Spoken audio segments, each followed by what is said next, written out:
আপনারা সবাই জানেন মহেস্থানগড় বাংলাদেশের সব থেকে প্রাচীন জনপদ। শত শত বছর আগে এখানে মানুষের বসবাস ছিল, তাদের ঘরবাড়ি ছিল।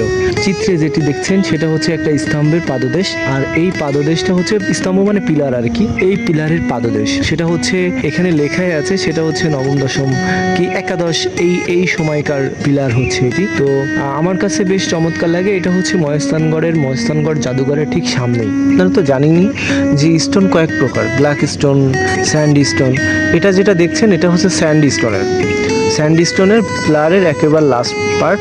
তো আমি যেটা একটু আগেও বললাম যে, আর এটা তো অবশ্যই পুণ্ডনগরটা হচ্ছে 2300 বছরের পুরাতন, 2300-2400 বছরের পুরাতন জনপদ। তাদের কোনো ব্যবহার করা জিনিস দেখতে পাওয়া, জাদুঘরের ভিতরে আবার অনেক কিছু আছে, অনেক মূর্তি আছে, পুরাতন টাকা পয়সার বিষয় আছে, সেইগুলো আছে, সেইগুলোও দেখছিলাম।